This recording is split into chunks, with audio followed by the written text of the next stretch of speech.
heard a distant call. Siddhartha,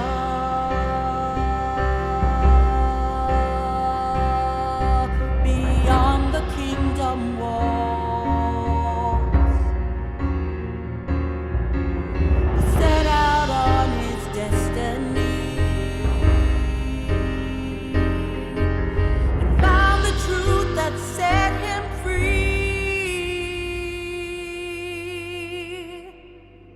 Siddhartha.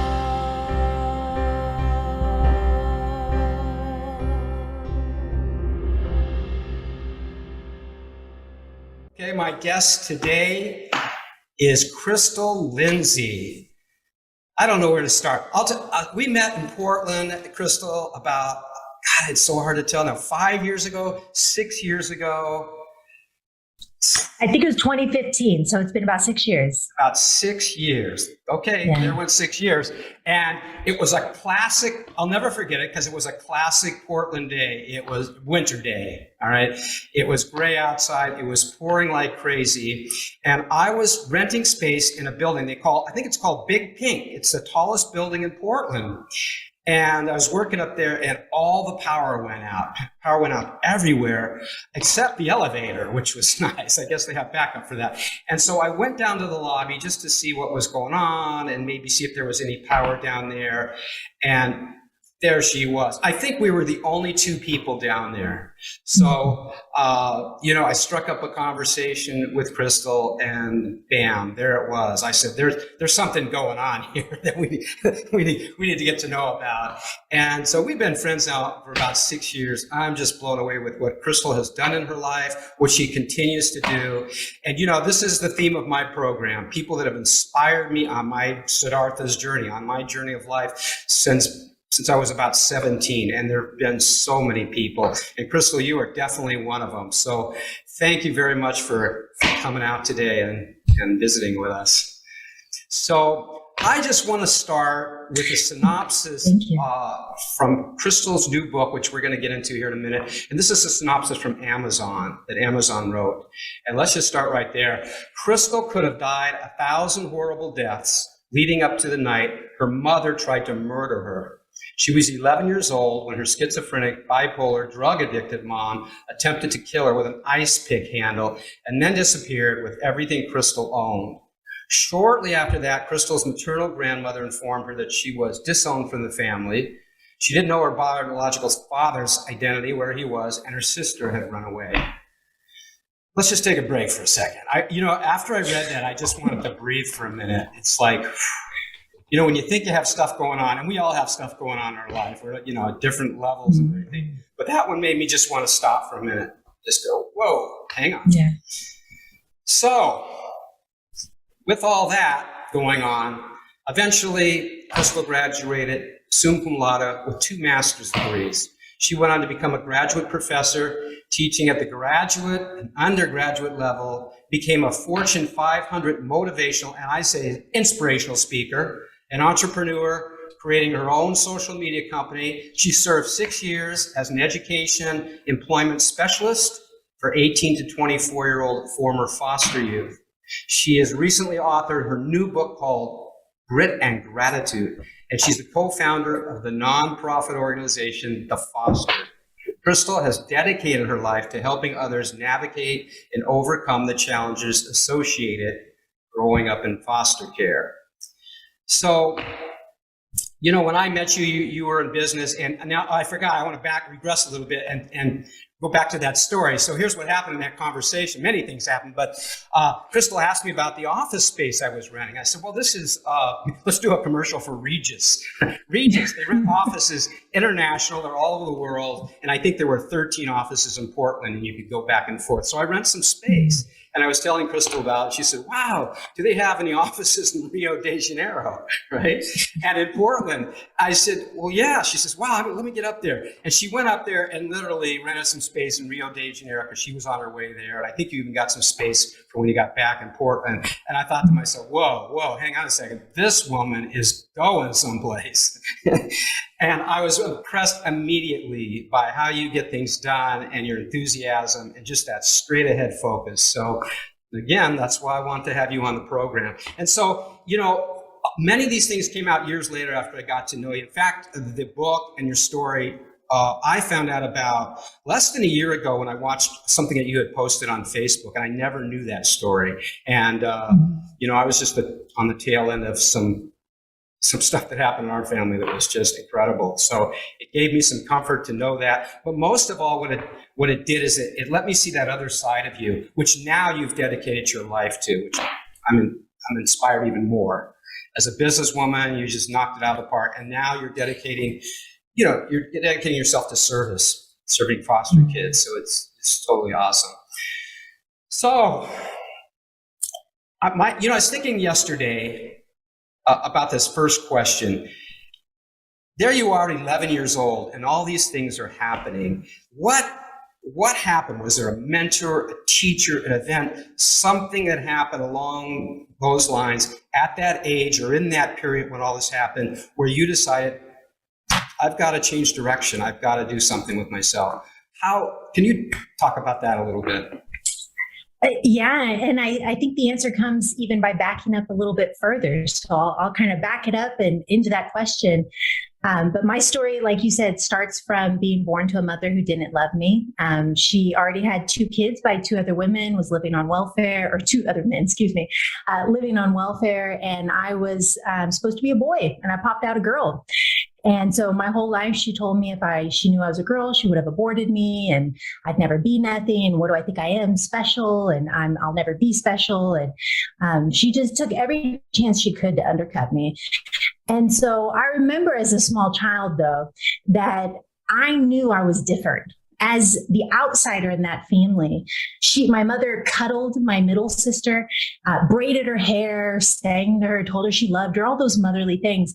But I never once remember my mother hugging me. I never once remember my mother saying she loved me. And so I was very much on the outside looking in that relationship. And that was the greatest gift I ever got, because I knew I was different. I was separate.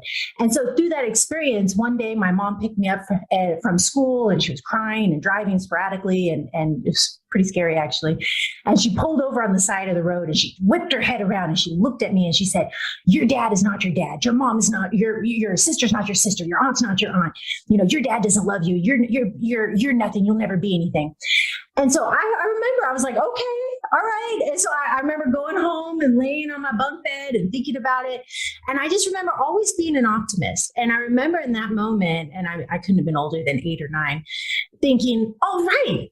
It's true. I am different. I always knew I was different, but now I know I'm different. My dad must be an alien because I have superpowers. So you use this mystical thinking, apparently. There's real science behind it, I've learned now, between 7 to 13 to create myths and fairies and leprechauns to define how your life happens. And for me, my father must have been from outer space. And so through that experience, it never got better. Our house burned down twice. It was very traumatic. We begged in front of stores. We were homeless. We dumpster dove, slept in cars, bathed in bathrooms at gas stations. It was the gritty life, right? And so through this, I ended up facing off with my mom. I let someone trim my bangs, and she attacked me. All of this goes down. I end up running away. She'd ripped off my shirt, and I had no shoes on. So here I am in just some shorts at 11 years old, no training bra or nothing, just running down the street, screaming her boyfriend's name, saying he's going to get me because she was going to sick him on me. And I went into foster care like this. And in the middle of the night, she took everything I owned. And so I didn't know that. And I was at the shelter, and I remember they sat me down, and they, it's like an intervention. It was around, 7 chairs of adults. I'm 11. And they were trying to get this out. They couldn't say that my mother had left me. And so I remember sitting there, and I'm like, I've been 6 foot since I was 12. So I was like, I'm a big girl. You can tell me this. What is it? What's going on? And one couldn't say it, and the other tried and couldn't say it, and the other one couldn't say it. And finally one blurted out, "Your mom moved and we don't know where she went." I said, "What are you talking about? I know where she lives. I want to go down there right now." So they took me to the apartment. I always remember it. I remember looking in the little window at 11 years old and not seeing a stitch of clothes, not a book, not a piece of furniture. I mean, she moved and cleaned that place out. And so I remember going back to the shelter and laying in my bunk bed. And I remember laying there like, all right, okay, okay, And my 11-year-old brain was trying to grapple with this concept. And like you said earlier, I didn't know who my father was. My sisters had ran away. I didn't have nothing, and I had literally not a stitch of clothes. She took my bag, she took my books, she took my toys, she took my bike, she took everything. And so I just was grappling with this. And I remember telling myself, laying in that bunk bed, this can be the greatest thing that ever happened to me. Oh, wow. If I let it. And so I remember that. And I remember breathing into it. I remember crying a little, sure. But I also remember laughing, like, I can turn this into something great. This could be the best thing that ever happened to me. And so because I believed it was the best thing that ever happened to me, it became the catalyst of my life. So I really believe now that we create narratives and story around trauma when it happens. And as somebody once told me, our mind is like a library. And what happens is when trauma happens, books fall to the ground on a certain page and our lives happen, right? And life doesn't stop for anybody. And so you're going around and you don't have time to clean your library and you're tripping over these books on the same page, on the same trauma, and it triggers that same event. And you don't even realize it. You know, for me, it was dating and a guy would say something and then storm out of the room. And I was a wreck, because I felt abandoned all over again. And so it was that trauma. So through this process, though, I've learned through self-care, and that's what my book is about. I call them biohacks, but truly at the essence is science-based self-care. But through self-care, I've learned how to honor that part of me for that trauma and how that part of me was stronger and prepared me for who I am today, and see the strength in what happened and see the strength in who I am today because of it.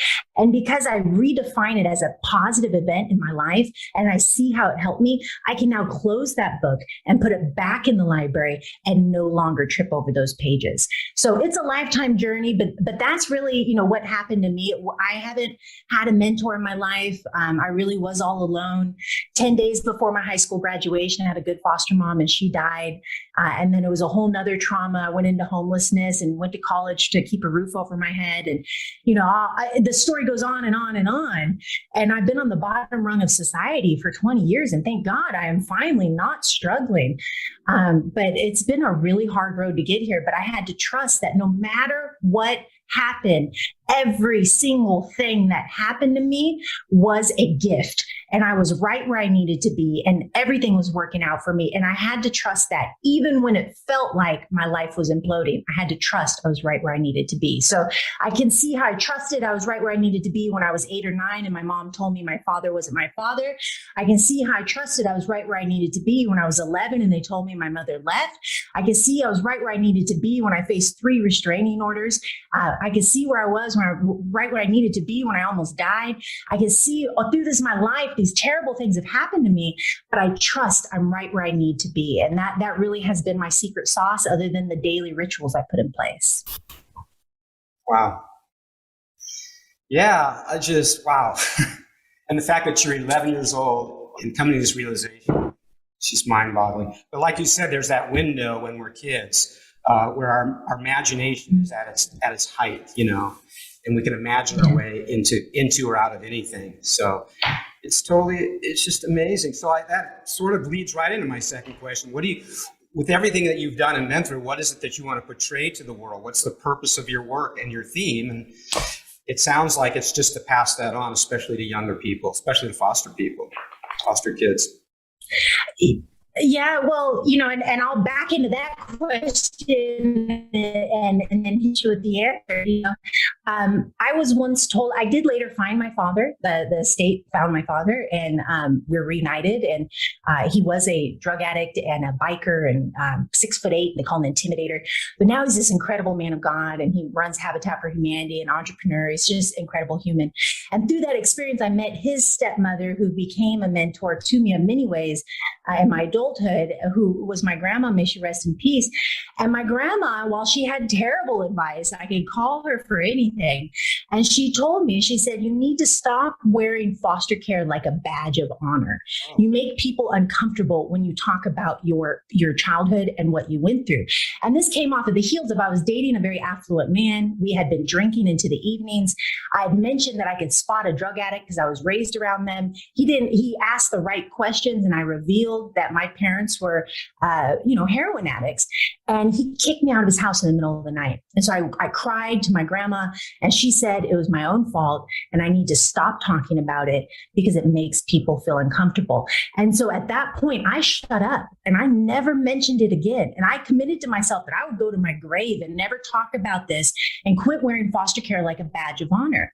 Now, fast forward through this experience, in 2017, I almost died of an ectopic pregnancy that had erupted, an undiagnosed ectopic. And I lost 2/3 of my blood into my stomach. I had 21 failed IV attempts, no blood pressure, no pulse, and they're shaking me by my heels to get my blood going so they can get an IV, and they saved my life. Through this experience, I had to learn to walk again. I had 5 days in the hospital. I couldn't even get out of the bathroom or get out of bed to go to the bathroom by myself. I really, really was out. And so as a person who took care of myself and relied on myself, you can imagine how scary that was. And now I want you to know, when I woke up though, I had one message that just resounded in my head again and again and again. And it was, you cannot die with your song unsung. You cannot die with your song unsung. You cannot die with your song unsung. And it just 100 times a minute, it just would not stop. And so I took that, whether you believe in source, God, Buddha, Jesus, whatever, I believe very strongly that I am here for a reason because I cannot die with my song unsung. And so I really, I get goosebumps still just talking about this, but I committed in that moment to start writing my book. And so I did 20 minutes a day and started writing. Now, through that process though, I didn't really know my message. Okay. All I knew is my whole life, people ask me, how did you do it? How did you break all the odds? The statistics show that 50% of foster youth are homeless between 18 to 24. 66% of the women are coming out of the foster care system, become dependent upon the welfare system. About 60% of the men coming out of the the foster care system become dependent on the criminal justice system. And so how did I break this? How did I break this cycle of poverty that had riddled my family for generations? And I would say, I don't know, I worked real hard. I did. I worked 2 to 3 jobs, $680 a month. I put myself through college, first in my family to go to school, and went on, like you said, to get 2 master's degrees and launch a nonprofit and write a book. So how did I do it? I worked really hard. But this book forced me to get down to my practice. And one of the things I was doing that I didn't realize was the catalyst of my whole life was, for decades, the first thing I do when I wake up is I put my shoes on and I went for a walk.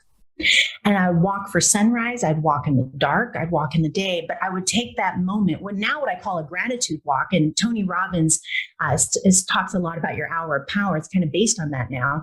But I did this for years before I met that. And that was really my saving grace. And so when you ask me, what is my message? What is it that I want to get out there? The main thing I want people to understand, and this I want to say to the nation, is that when you are stressed, overwhelmed, burnt out, angry, irritated, you can't forgive someone, filled with hatred, revenge, jealousy, all of this negative emotions, it is a biological problem. And it requires a biological solution. And so what people think is, I just need to snap out of it. I just need to think more positive. I just need to feel better. And then they don't. And why don't they? Because they didn't take the biological steps to solve a biological problem, and they're trying to think their way out of it. You can't think your way out of it, especially if you've experienced childhood trauma. Now more than ever, Nadine Burke, who's a Surgeon General of California, actually found research that shows through adverse childhood experiences, are not only linked to mental health, but they also cause you more likely to die of heart disease, lung disease, liver cancer, and of course, suicide and mental illness, and more likely to become a drug addict and everything else under the sun. But there's real, like liver, kidney, heart. You don't think that that's related to childhood trauma, but there's real research now that shows that childhood trauma causes it rewires the way your brain is firing, and it causes real physical problems in your body. And so if you answer yes to 6 out of 10 questions on what's called the ACE score, adverse childhood experience, if you answer yes to 6 out of 10, you are on track to die 20 years younger. And so I want to tell the nation that if you had a traumatic childhood, you cannot think your way out of this. You cannot push your way out of it. You need to take steps every day to put yourself in a peak mental and physical state and reverse the signs of childhood trauma in your life to live a long, healthy life. So that's really my messaging. And again, I have the 10 biohacks in the book on what I did to put myself in a peak state, but it all comes back to mental and physical fortitude. And again, it's not about positive thinking. It's about what's your daily practice you do no matter what, whether you want to, whether you don't, whether you feel good, whether you feel bad, whether you're in trauma or whether you're not, whatever's going on in your life, you have to have a daily practice to break a sweat and feel good, or else you'll never live the life you're meant to live. And you're on track to die younger. Absolutely. And, our last show last week was about this very topic. My guest was Dr. Chris Goodrich, who's the only body-mind doctor in Portland. And we become friends because I believe that. And my story of chronic pain is just, I'm going to do several shows on it. But eventually what it led me to is exactly what you said. You can't solve it. Everything's a symptom. You have to get to the cause of it. And it's the only way you're going to solve anything. All the heavy hitters you mentioned, the cancers and the aches and the pains and the backaches and the migraines, it's all the same source. It comes from our emotions and emotional trauma that we experience as kids. Yes. Later on, we reenact into our relationships if they're not healed. So I love that, that you're bringing that up. And I also wanted to touch on what you said about stop telling the story and how important that is, because like attracts like, and you're either on the road to letting that story go and onto the life that you envision for yourself, or you're telling the story, which also holds a vibration. And so every time you tell it, you're revisiting that vibrational place in your life. So absolutely, I remind myself of this all the time. Stop telling the story. It's done. Every second now. I couldn't agree more. Right. Every second is valuable, especially the older you get. Now I want to focus on the vision. What do I want to see? What do I want to create? Who do I want to be with? Exactly what you're saying. So I think that's such an important message to kids at any stage of life. Foster, not foster, just focus on what you want. Stop telling the story, especially when it comes to the illness. And that's a tough one because it scares a lot of people. But I think it's the first step. Stop telling the story. Now start dealing with what's going on inside of you. It's all vibration. And I would even add a miniature step right there. I couldn't agree more with everything you just said, but stop telling the story and then honor how you're stronger now because of it. And then think about what it is you want to accomplish. And once you can do that, for me, my pivotal moment came from when I forgave my mother. I went to a landmark forum. I don't know, if you've heard of that, but it's a process that helps you peel back the onion on the story you tell and how to stop telling that story. But really through that experience, I had to write from my mother's perspective what happened. Oh, wow. And that was groundbreaking. And through that experience, even though I had forgave her many years before, it wasn't until I wrote the story from her perspective that I realized it wasn't, at least it wasn't easy. And the nail I had to hang my hat on was my mother never loved me, right? And whether that's a story, okay? Whether or not she ever loved me or not doesn't matter, and I'll never know. But the truth was, it wasn't easy for her to leave. It must have been scary. She had to break her lease. She faced child abandonment charges. She had to live small. She changed her name. She couldn't get a job. Her whole life shifted, and she ran and had to live small. And when I realized that, I had empathy empathy. And through empathy, I forgave her. And that's one of my biohacks of the book is forgiveness through empathy. But truly, and so if you're out there and you're covered in hatred and the story of life of how everybody has been so bad to you and your mother didn't love you and whatever, okay, I'm here to tell you, sure. The fact is, my mother left me. The story I told was my mother left me because I wasn't good enough. Right. My mother left me because she didn't love me. Those are stories. The fact is she left. Now, when I look at that fact from her perspective, through empathy, I truly forgave her and everything in my life got better. Yeah, I love the quote, healing is not a destination, it's a realization. And that is, we're taught to fight the illness, fight the disease, fight the situation. And it's not that. When we can take that perspective like you did of this is a gift, this is showing me something, this is empowering me. And again, to see that at 11 years old is amazing. But anytime we can take it onto that, and we have heroes all over the world with similar stories, that's exactly what they did. They saw the good on it, and they went way, way, way past what's normal. Superhumans. That's how we Yes, and that is exactly what my book is about. Is I believe, the bad news is if you don't deal with it, childhood trauma will lead you to an early grave. Okay, that's the bad news. Okay, the good news though is that one, you have everything within you to be able to turn that around, and it's free. And two, having trauma unlocks superpowers. And I truly believe that I am a more capable, empathetic, driven, focused person who's authentic and genuine and cares deeply for people and pours into them because I went through what I went through. If I was raised to a family with all my capabilities and my height and all of these things, I might have turned out as a snobby little brat. I don't think I would have liked myself if I grew up in an affluent home with no trauma. It took the trauma to humble me day after day after day and year after year and decade to decade, kicking me in the teeth for me to realize that I need to submit to life and I need to trust where I'm at and I need to give back to those around me. And what really matters is to be happy and to focus on love and inspiring love and helping people discover who they are. But I couldn't have discovered that nugget without the trauma. So yes, I believe you unlock superpowers and become superhumans through trauma. And in fact, there's a statistic out there that says 2/3 of the successful entrepreneurs say they found their success because of childhood trauma. So it really, yes, people could take the story and say, my sister, bless her heart, okay, she has lived a very hard life and oh my goodness. And she blames it all on my mother. Okay. And she was the one who was cuddled and her hair braided and sang to, but she's made up that story that's why her life is that way. I made up my story something different. Mine unlocked superpowers. Hers unlocked a very, very hard life. And so I believe with all of my heart that you can change your story, but either way, it unlocks superpowers when you relax into it, things that people couldn't experience otherwise. I totally believe that. Absolutely. And I think you covered my next question. What would you say to kids in a similar situation? But you've covered it. Everything you said, I think, applies to kids, adults, entrepreneurs, everybody, turning that adversity around. If I could sum it up, I would say, trust you are right where you need to be.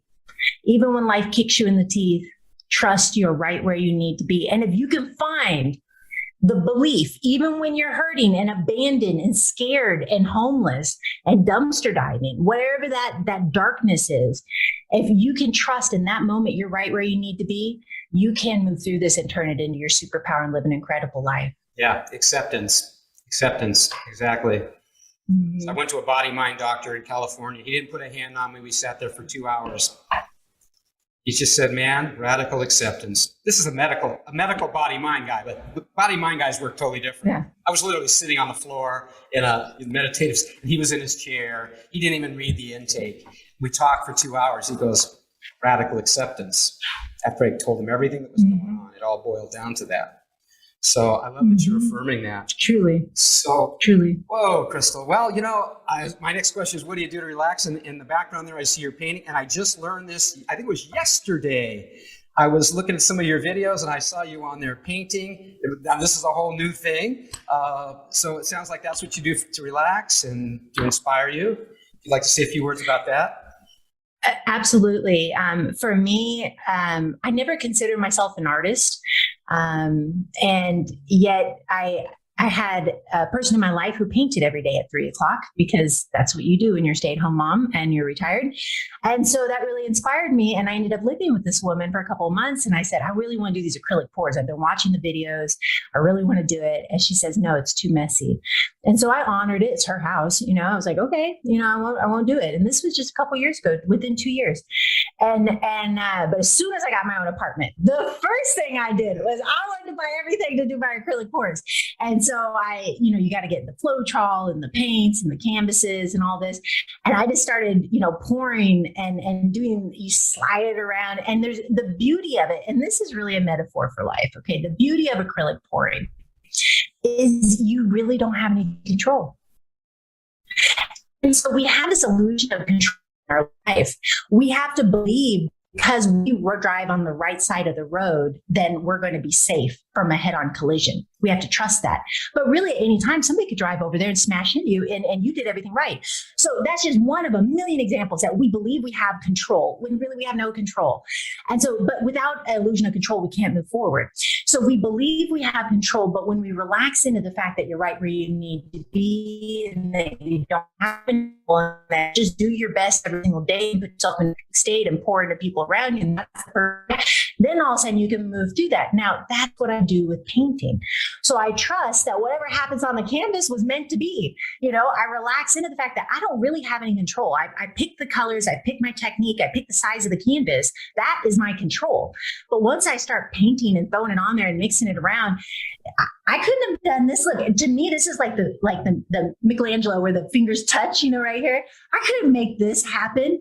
Each of these little cells, these happened organically. I didn't paint a single thing on there other than slap it around and slide it, right? So that's the beauty of what I love about acrylic pouring is that it's a complete release. And it turns out there's real science that when you use the right side of your brain, you unlock all of this. Like we're so stuck in the left hemisphere, but when we paint and we get creative and we're in nature, and that's what one of the biohacks of the book is, being creative and being in nature, you unlock this right side of your brain and you tap into this inner fortitude and strengths and insights that you would never have. So right now I'm going through a very hard thing and very, very hard. And within the last 2 weeks, it's been the hardest. And I mean, that's saying something. It's been the hardest thing I've ever gone through in my life. And talk about being kicked in the teeth and knocked down and my whole life implode in front of me. And I just have to figure it out. And so anyways, I had it painted in 2 months. And just last night, I went down there and I started painting. I said, just paint one thing. I ended up painting like 13 canvases. I was down there way past my bedtime, fast 2 hours. I got paint in my hair, paint all over me. And I was like, I have to do a live. I'm loving this so much. But I felt this release, this break off of all this negativity. I felt like I ran a marathon or I graduated from college or it was this euphoria. You can't even explain that you experience when you lose track of time and you let go. And so for me, I do meditate every single day. That's another way I relax. Several times a day I meditate. And then I also paint every chance I get. And now the painting has become a fundraiser for my nonprofit. So this is a 3x4 foot painting. I would sell that for about $300. And then I do 16 by 20 inches that are pretty good size. Those are about $60. And then I have like $40s and $20. And then I even do little $5 or 2 for $8.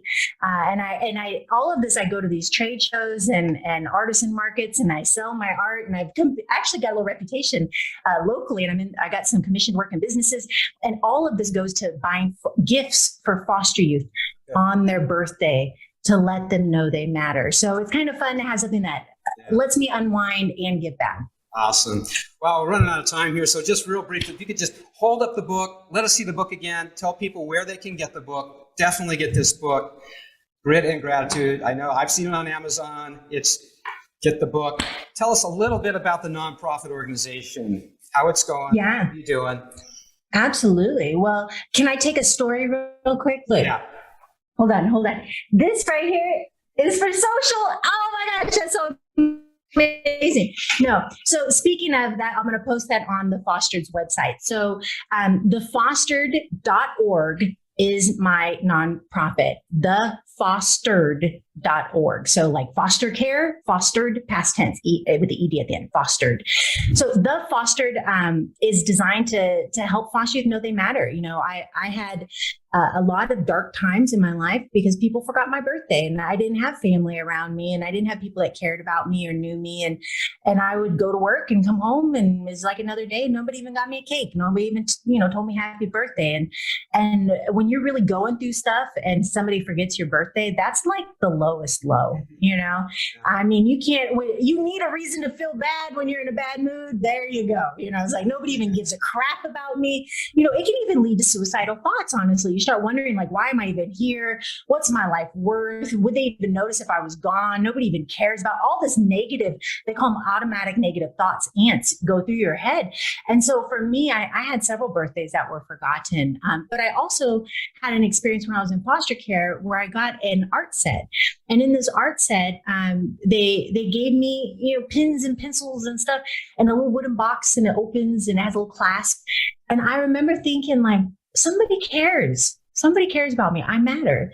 And so I kind of merged those two together, and it came through the form of an angel tree at my church. And I ended up sponsoring 6 youth, and you get them these presents and you give them. I had so much fun doing these gifts. I prayed over them every day. I drank my coffee looking at them. I wrapped them. I blessed these children. I had their first name and their last initial, and I would say their name every day. And through this experience, I just became so blessed myself that I wanted to keep it up.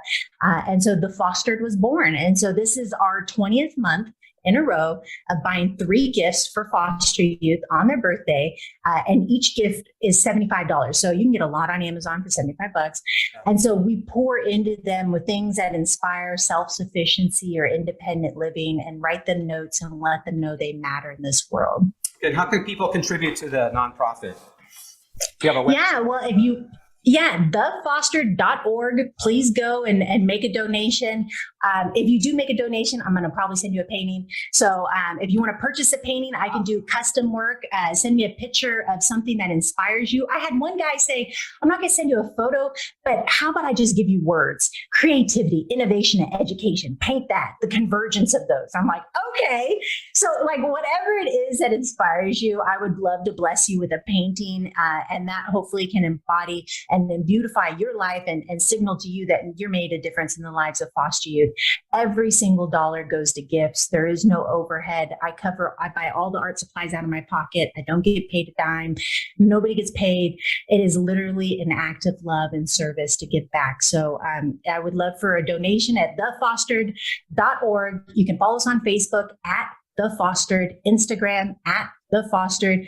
Who knows? I might even make a TikTok, but get connected with us. And I'm really pouring my heart out and my story, and hope to inspire those around me to live the best life they can through daily rituals of exercise, meditation, and pouring into those around them. Well, I encourage you to stay in touch with Crystal. There it is. What can I say? We're talking about Crystal Lindsey here. It's just amazing. And thanks for coming on again. I want to leave you all with this quote that I found on your website by an anonymous. Let your dreams be bigger than your fears, your actions louder than your words, and your faith stronger than your feelings. And I think you've exemplified all of that in a major, major way. I so appreciate you being on. Thank you. And let's do another one. This might turn into a series. Several guests. We just can't stop. And I'm going to be creating series with several guests. You'll definitely be one that I would like to continue talking to, telling these amazing stories and inspiring people. Thank you. And I would welcome that opportunity. And Mr. Donn Rochlin, I want you to know that you matter in this world, and what you're doing is making a difference. So I would like to turn the tables to you and just pour out gratitude and abundance of blessings onto you and this broadcast and anybody watching it. May they find peace and know that they matter in this world, just like you should know you matter in this world. You're making a difference. Thank you for what you do. Thank you. Okay, we'll see you for our next episode coming up in a couple of weeks. Thank you very much, Crystal. We'll be talking soon. Bye-bye. Ciao. Thanks for joining in, everyone. If you'd like to stay in touch and updated about future programs and events, please check out my website and leave your email address. If you'd like to support this program, my music, workshops, and other events, see the link below and check out the benefits you'll receive by becoming a patron.